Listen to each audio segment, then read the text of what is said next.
안녕하세요. 투더리군TV입니다. 오늘은 우리 일상에서 빠질 수 없는 달콤한 유혹의 대표주자인 설탕에 대해 이야기해 보겠습니다. 여러분은 하루에 설탕을 얼마나 섭취하시는지요? 커피 한 잔에 넣는 설탕, 아침에 먹는 시리얼, 간식으로 즐기는 과자까지. 생각보다 많은 양의 설탕이 우리 몸속으로 들어가고 있습니다. 달콤함 뒤에 숨겨진 설탕의 비밀, 함께 알아보시겠습니까? 설탕은 단순한 감미료를 넘어서 인류 역사와 경제, 그리고 우리의 건강에 깊은 영향을 미쳐왔습니다. 특히 17세기부터 19세기까지 설탕은 그야말로 하얀 황금이라 불릴 정도였습니다. 상상해 보십시오. 지금은 마트에 가면 쉽게 살 수 있는 설탕이 한때는 귀족들만 맛볼 수 있는 고급 사치품이었다는 사실을 말입니다. 중세 유럽에서 설탕은 너무 귀해서 자물쇠로 잠가 보관할 정도였습니다. 14세기에는 후추나 사프란보다 비싼 향신료로 여겨졌죠. 흥미로운 일화를 하나 소개해드리자면 영국의 엘리자베스 1세 여왕은 설탕 디저트를 너무 사랑해서 치아가 새카맣게 변했다고 합니다. 당시에는 설탕을 많이 먹을 수 있다는 것이 부의 상징이었기 때문에 일부 부유한 여성들은 여왕을 따라 치아를 일부러 검게 칠하는 유행을 따르기도 했습니다. 정말 독특한 트렌드라 하지 않을 수 없겠지요. 이 이야기는 설탕이 단순한 음식이 아니라 사회적 지위를 과시하는 도구였음을 보여줍니다. 역사학자 울베 보스마의 세계 설탕의 역사에 따르면 설탕은 단순한 식재료를 넘어 세계 자본주의와 식민주의의 중심에 있었다고 합니다. 설탕 한 스푼 속에 담긴 역사는 생각보다 훨씬 더 깊고 복잡합니다. 설탕이 유럽에 퍼지게 된 계기 중 하나는 십자군 전쟁입니다. 11에서 12세기 유럽의 십자군 전사들이 중동 지역에서 사탕수수로 만든 설탕을 처음 맛보고는 깜짝 놀랐다고 합니다. 그들은 설탕을 달콤한 소금이라고 부르며 보물처럼 유럽으로 가져왔습니다. 특히 베네치아 상인들은 이 기회를 놓치지 않고 키프로스와 크레타 섬에 설탕 농장을 세웠습니다. 하지만 이 농장들은 노동 착취로 악명이 높았고 이후 대서양 노예 무역의 전조가 되기도 했습니다. 이 이야기는 설탕이 유럽인의 입맛뿐 아니라 세계사를 바꾼 시작점이었다는 것을 보여줍니다. 설탕의 이야기는 최근 미디어에서도 주목받고 있습니다. 2022년 다큐멘터리 달콤한 비밀은 브라질의 사탕수수 농장이 아마존 산림 파괴와 수질 오염에 미치는 영향을 조명하며 큰 반향을 일으켰습니다. 한편 2021년 쿠바계 미국인 작가 이본 라마자레스의 소설 설탕섬은 19세기 쿠바의 설탕 농장을 배경으로 노예제도와 사랑, 반항을 그린 작품으로 독자들에게 설탕의 어두운 역사를 생생히 전달했습니다. 이런 작품들은 설탕이 단순한 감미료가 아니라 문화와 윤리의 복잡한 상징임을 보여줍니다. 혹시 설탕과 노예 무역의 관계에 대해 들어보신 적이 있으십니까? 엘리자베스 에벗의 설탕, 달콤 씁쓸한 역사에 따르면 17세기부터 19세기까지 카리브해 지역과 남미에서는 설탕 생산을 위해 수백만 명의 아프리카인들이 노예로 끌려왔다고 합니다. 달콤한 설탕 뒤에는 이렇게 쓰디쓴 역사가 숨어 있었던 것입니다. 흥미로운 사실을 하나 더 말씀드리자면 나폴레옹 시대에는 영국이 프랑스를 봉쇄하면서 설탕 수입이 막혔는데요. 이때 나폴레옹은 자국 내에서 사탕무로 설탕을 만드는 기술 개발에 엄청난 지원을 했다고 합니다. 전쟁 중에도 디저트는 포기할 수 없었던 모양입니다. 덕분에 오늘날 우리는 사탕수수뿐만 아니라 사탕무에서도 설탕을 얻을 수 있게 되었습니다. 또한 의외로 잘 알려지지 않은 이야기가 있습니다. 18세기 영국에서는 설탕을 약으로 사용했다는 사실 알고 계셨습니까? 감기부터 소화불량까지 각종 질병 치료에 설탕물을 처방했다고 합니다. 물론 현대의학의 관점에서 보면 다소 의아한 처방이지만 당시에는 설탕이 만병통치약으로 여겨졌다니 놀랍지 않습니까? 그만큼 귀하고 특별한 존재였던 것입니다. 현대로 넘어와서 지금 전 세계 설탕 소비량은 어떨까요? 세계보건기구 WHO에 따르면 전 세계적으로 연간 약 1억 8천만 톤의 설탕이 소비된다고 합니다. 이 양이 얼마나 많은지 실감이 나지 않으실 수도 있습니다. 이를 1kg짜리 설탕 포대로 쌓으면 지구에서 달까지 갔다 올 수 있을 정도입니다. 물론 과장된 비유이지만 실로 어마어마한 양임은 분명합니다. 특히 미국인들의 설탕 소비량이 가장 많은데요. 평균적으로 미국인 한 명이 1년에 약 33kg의 설탕을 섭취한다고 합니다. 그중 대부분은 가공식품과 음료를 통해 무의식적으로 섭취하게 됩니다. 하루에 약 17티스푼의 설탕을 먹는 셈이니 정말 달콤한 나라라 할 수 있겠습니다. 그렇다면 우리나라는 어떨까요? 한국인의 설탕 소비량은 전 세계 평균보다는 낮지만 최근 몇 년간 꾸준히 증가하고 있습니다. 특히 젊은 세대를 중심으로 달콤한 카페 음료와 디저트 문화가 유행하면서 설탕 섭취량이 늘어나고 있습니다. 한국에서 설탕은 단순한 감미료를 넘어 문화적 상징으로 자리 잡았습니다. 전통적으로 꿀이나 엿 같은 천연 단맛을 사용했지만 일제강점기에 일본을 통해 현대적인 설탕 제조 기술이 도입되며 설탕이 대중화되었습니다. 오늘날 설탕은 빙수, 오징어 게임으로 유명해진 달고나 같은 디저트 문화의 중심에 있습니다. 불고기 같은 요리에서도 설탕은 고기를 부드럽게 하고 은은한 단맛을 더해줍니다. 하지만 일부 셰프들은 전통나물 요리에 설탕이 과도하게 사용되면서 한국 음식의 정체성이 변하고 있다고 우려하기도 합니다. 카페 음료와 디저트 트렌드, 예를 들어 달달한 프라푸치노나 마카롱의 인기는 한국 젊은 세대의 설탕 사랑을 잘 보여줍니다. 제가 지역 카페의 메뉴판을 살펴보니 인기 음료 하나에 설탕 시럽이 무려 4에서 5펌프나 들어간다는 사실을 발견했습니다. 한 펌프당 약 5g의 설탕이 들어간다고 하니 음료 한 잔에만 20에서 25g의 설탕이 들어가는 셈입니다. 세계보건기구가 권장하는 하루 설탕 섭취량이 25g인데 음료 한 잔으로 하루 권장량을 다 채우는 것이지요. 설탕은 어디서 어떻게 생산될까요? 설탕의 주요 원료는 사탕수수와 사탕무인데요. 전 세계 설탕 생산량의 약 80%는 사탕수수에서, 나머지 20%는 사탕무에서 얻어집니다. 특히 브라질은 세계 최대의 설탕 생산국으로 전 세계 설탕 수출량의 약 45%를 차지한다고 하니 정말 설탕 강국이라 할 수 있겠습니다. 사탕수수와 사탕무의 생산지를 더 깊이 들여다보면 사탕수수는 브라질 상파울루 지역에서 세계 공급의 30% 이상을 책임지는데 이는 풍부한 강수량과 비옥한 토양 덕분입니다. 인도의 우타르프라데시주는 세계 2위 생산지이지만 소규모 농가들이 기계화 부족과 불규칙한 몬순으로 어려움을 겪고 있습니다. 반면 사탕무는 유럽, 특히 프랑스에서 강세를 보이는데 첨단 농업 기술과 정부 보조금이 큰 역할을 하고 있습니다.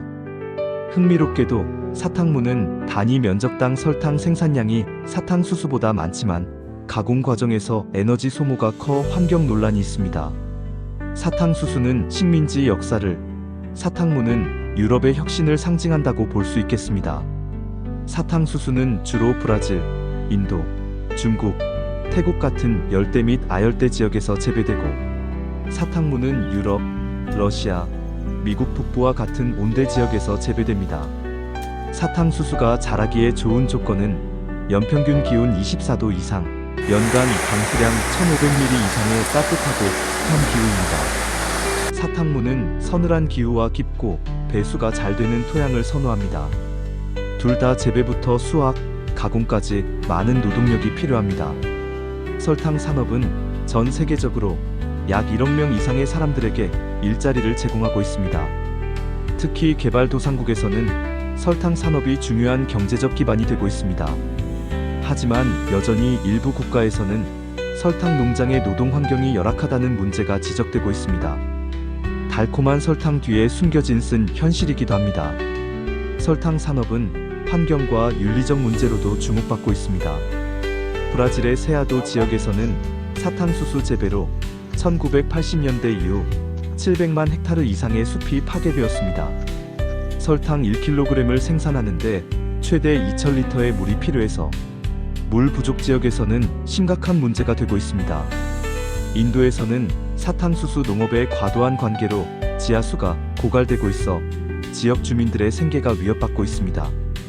윤리적으로는 동남아 일부 지역의 사탕수수 농장에서 아동 노동이 여전한 문제로 남아 있습니다. 테이트 앤 라일 같은 기업은 공정무역 인증을 통해 노동 조건을 개선하려 하지만 아직 갈 길이 멉니다. 이런 문제들은 우리가 설탕을 소비할 때 그 이면을 생각해보게 만듭니다. 세계적인 설탕 브랜드로는 독일의 쥐드추커, 미국의 도미노, 영국의 테이트 앤 라일 등이 있습니다. 이 회사들은 단순히 설탕만 생산하는 것이 아니라 다양한 감미료와 식품 첨가물도 개발하고 있습니다. 쥐드추커, 도미노, 테이트 앤 라일 외에도 세계 설탕 시장을 이끄는 기업들이 많습니다. 브라질의 코페르수카르는 세계 최대 설탕 및 에탄올 무역 회사로 연간 2천만 톤 이상의 설탕을 처리하며 브라질의 사탕수수 강국 위상을 뒷받침합니다. 인도의 바자이 힌두스탄 슈가는 14개의 제당 공장을 운영하며 설탕과 바이오 에탄올을 생산하는데 환경 문제로 비판받기도 합니다.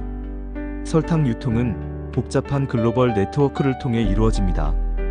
브라질 산토스 항구나 인도 뭄바이 항구는 설탕 수출의 주요 허브로 열대 지역의 설탕이 온대 지역 소비자들에게 전달되는 경로입니다. 하지만 이런 공급망은 지속 가능성에 대한 고민을 남기고 있습니다. 우리나라에서는 CJ제일제당의 백설표가 가장 유명한 설탕 브랜드입니다. 백설표라는 이름은 백설공주처럼 하얀 설탕이라는 의미에서 지어졌다고 합니다. 지금은 너무나 익숙한 이름이지만 이런 의미가 있었다니 흥미롭습니다. 설탕은 단순히 커피나 차에 넣는 감미료를 넘어 다양한 용도로 활용되고 있습니다. 요리에서는 감미료로서의 역할뿐만 아니라 식품의 색과 향, 질감을 개선하는 역할도 합니다. 예를 들어 빵을 구울 때 설탕은 효모의 발효를 돕고 겉면을 갈색으로 변하게 해주는 역할을 합니다. 또한 잼이나 절임식품에서는 설탕이 천연 방부제 역할을 하기도 합니다. 설탕은 식품 가공에서 단순한 감미료를 넘어 필수적인 역할을 합니다. 음료수에서는 설탕이 산미를 중화시켜 맛의 균형을 잡아줍니다. 예를 들어 콜라에는 구연산의 신맛을 부드럽게 하기 위해 설탕이 꼭 필요합니다. 통조림 과일에서는 설탕 시럽이 과일의 색과 질감을 유지하며 갈변을 막아줍니다. 초콜릿 제조에서는 코코아의 쓴맛을 완화하고 부드러운 식감을 만드는데 설탕이 필수적입니다. 심지어 땅콩 버터 같은 제품에서는 설탕이 수분 활성을 조절해 미생물 번식을 억제하며 유통기한을 늘려줍니다. 바비큐 소스 같은 짭짤한 음식에서도 설탕은 감칠맛을 더하고 캐러멜화로 풍미를 높입니다. 설탕 없이는 많은 가공식품의 맛과 품질이 달라질 것입니다. 설탕은 세계 곳곳의 축제에서 기쁨과 풍요를 상징합니다. 멕시코의 죽은 자의 날에는 설탕으로 만든 해골 모양 사탕이 사랑하는 이를 기립니다. 인도의 디왈리 축제에서는 잘레비나 라두 같은 설탕 디저트가 번영을 상징해 빠질 수 없습니다. 한국의 추석에는 꿀이나 설탕으로 단맛을 낸 송편이 가족의 화합을 나타냅니다. 이런 축제들은 설탕 소비를 크게 늘리는데 예를 들어 인도의 축제 시즌에는 설탕 수요가 20%나 급증해 시장에 큰 영향을 미칩니다. 설탕은 단순한 재료를 넘어 사람들의 감정을 연결하는 매개체로 전 세계적으로 사랑받는 축제의 중심에 있습니다. 화장품 산업에서도 설탕은 천연 각질 제거제로 사용되고 있습니다. 설탕 스크럽으로 각질을 제거한 경험이 있으신지요? 알갱이가 부드러워서 피부에 자극이 적으면서도 효과적으로 각질을 제거할 수 있습니다. 의료 분야에서는 설탕이 상처 치료에 사용되기도 합니다. 고농도의 설탕 용액이 박테리아의 성장을 억제하고 상처의 치유를 돕는다는 연구 결과도 있습니다. 정말 다양한 분야에서 활용되고 있지 않습니까? 하지만 설탕의 건강 영향에 대해서도 알아볼 필요가 있습니다. 하버드 의대의 연구에 따르면 과도한 설탕 섭취는 고혈압, 염증, 체중 증가, 당뇨병, 지방간 질환 등과 관련이 있다고 합니다. 특히 설탕은 뇌의 보상 시스템을 자극해 중독성을 유발할 수 있다고 합니다. 혹시 초콜릿이나 아이스크림을 한번 먹기 시작하면 멈출 수 없었던 경험이 있으신지요? 그것이 바로 설탕의 유혹입니다. 설탕을 섭취하면 뇌에서 도파민이라는 행복 호르몬이 분비되어 기분이 좋아지는데, 이런 메커니즘이 설탕 중독으로 이어질 수 있습니다. 최근 연구에 따르면 임신 중이거나 유아기에 설탕 섭취를 제한하면 성인기의 당뇨병과 고혈압 위험을 줄일 수 있다고 합니다. 또한 설탕은 기억력, 기분, 인지 기능에도 영향을 미칠 수 있다고 합니다. 단 음식을 먹은 후 갑자기 집중력이 떨어지는 경험을 해보신 적이 있으신지요? 그것도 설탕의 영향일 수 있습니다. 그렇다면 설탕을 대체할 수 있는 방법은 없을까요? 다행히 요즘은 다양한 설탕 대체제가 있습니다. 크게 세 가지로 나눌 수 있는데요. 첫째, 인공 감미료가 있습니다. 아스파탐, 수크랄로스, 사카린 같은 성분들이 이에 해당하는데, 이들은 칼로리가 거의 없으면서도 설탕보다 수백 배 더 단맛을 냅니다. 하지만 일부 연구에서는 인공 감미료가 장내 미생물 균형을 방해할 수 있다는 우려도 제기되고 있습니다. 둘째, 당알코올이 있습니다. 자일리톨, 에리스리톨, 소르비톨 같은 성분들인데, 이들은 설탕보다 칼로리가 적고 혈당 지수도 낮습니다. 특히 자일리톨은 충치 예방에도 효과가 있다고 알려져 있습니다. 하지만 일부 사람들에게는 소화 불량이나 설사를 유발할 수 있습니다. 셋째, 천연 감미료가 있습니다. 스테비아, 몽크프룻, 코코넛 설탕, 메이플 시럽, 아가베 시럽 등이 이에 해당합니다. 이들은 인공 감미료보다 자연적이고 일부는 항산화 성분도 포함하고 있습니다. 하지만 여전히 칼로리가 있고 혈당에 영향을 미칠 수 있으니 적정량을 섭취하는 것이 중요합니다. 최근 설탕 소비 트렌드는 어떻게 변화하고 있을까요? 건강에 대한 관심이 높아지면서 무가당, 저당, 설탕 제로 같은 키워드가 식품업계의 중요한 마케팅 포인트로 떠오르고 있습니다. 특히 밀레니얼 세대와 Z세대를 중심으로 설탕 섭취를 줄이려는 움직임이 활발하게 나타나고 있습니다. 또한 일부 국가에서는 설탕세를 도입하여 설탕 소비를 줄이려는 정책적 노력도 이루어지고 있습니다. 영국, 멕시코, 프랑스 등에서는 이미 설탕세를 시행 중이며, 이로 인해 설탕이 첨가된 음료의 소비가 감소하는 효과가 나타나고 있다고 합니다. 2023년 남아프리카 공화국의 설탕세가 큰 논란을 일으켰습니다. 2018년에 도입된 이 세금은 비만을 줄이기 위해 설탕 음료에 부과됐지만, 사탕수수 농가들은 생계가 위협받는다며 강하게 반발했습니다. 위트워터스란드 대학의 연구에 따르면 설탕 음료 소비가 20% 감소했지만 저소득층이 저렴한 고칼로리 음료에 의존한다는 점에서 불공정하다는 비판도 나왔습니다. 2024년에는 호주가 설탕세 도입을 검토했지만 음료업계의 반발로 무산될 위기에 처했습니다. 이런 사례들은 설탕이 건강과 경제, 사회적 형평성까지 얽힌 뜨거운 이슈임을 보여줍니다. 한편 식품업계에서는 설탕의 양을 감소시키면서도 고유의 단맛을 보존할 수 있는 첨단 기술 개발에 심혈을 기울이고 있습니다. 일례로 설탕 분자의 구조적 변형을 통해 동일한 용량으로도 더욱 강렬한 감미를 제공하는 혁신적 기술이나 다양한 감미료와 설탕을 절묘하게 배합하여 시너지 효과를 창출하는 방법론 등이 현재 심도 있게 연구되고 있는 실정입니다. 그렇다면 우리는 일상에서 설탕과 어떠한 관계를 형성해 나가야 할까요? 첫째, 가공식품과 음료를 통해 무의식적으로 섭취하게 되는 은밀한 설탕에 각별한 주의를 기울여야 합니다. 식품 라벨을 세심하게 검토하는 습관을 체화하는 것이 현명한 선택이 아닐까 싶습니다.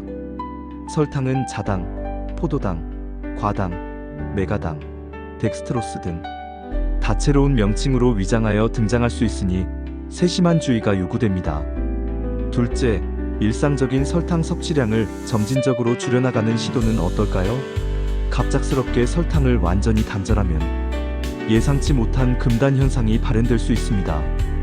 매일 마시는 커피에 첨가하는 설탕을 한 스푼씩 감량한다거나 달콤한 디저트의 섭취 빈도를 일주일에 단 한 번으로 제한한다거나 하는 소소하지만 의미 있는 변화부터 시도해보는 것은 어떨까요? 셋째, 자연이 선사하는 천연의 단맛을 적극 활용하는 것 또한 훌륭한 대안이 될 수 있습니다. 과일에 내재한 천연당은 풍부한 식이섬유와 조화롭게 공존하여 혈당 상승을 완만하게 유도하며 필수 비타민과 미네랄도 동시에 흡수할 수 있는 이점을 제공합니다. 디저트에 대한 갈망이 찾아올 때 신선한 제철 과일로 대체해보는 현명한 선택을 고려해보는 것은 어떨까요? 설탕은 우리의 일상 속에서 쉽게 접할 수 있는 보편적인 감미료이지만 그 역사적 맥락과 다층적 영향력은 우리의 예상을 훨씬 뛰어넘는 복잡성과 깊이를 지니고 있습니다. 설탕을 극단적으로 악마화할 필요는 없으나 그렇다고 무분별하게 섭취하는 건 역시 현명한 선택이라고 볼 수 없을 것입니다. 적정량을 준수하면서 설탕과 현명하고 균형 잡힌 관계를 구축해 나가는 지혜를 모색하는 것이 무엇보다 중요하지 않을까 생각됩니다. 여러분, 오늘 설탕에 관한 다채로운 이야기는 어떠셨습니까? 일상 속 달콤한 유혹 앞에서 지혜로운 선택을 내릴 수 있는 해안을 갖추시길 진심으로 바랍니다. 다음 시간에는 또 다른 흥미진진한 식재료의 세계로 여러분을 초대하겠습니다. 지금까지 투더리 군TV였습니다. 안녕히 계십시오.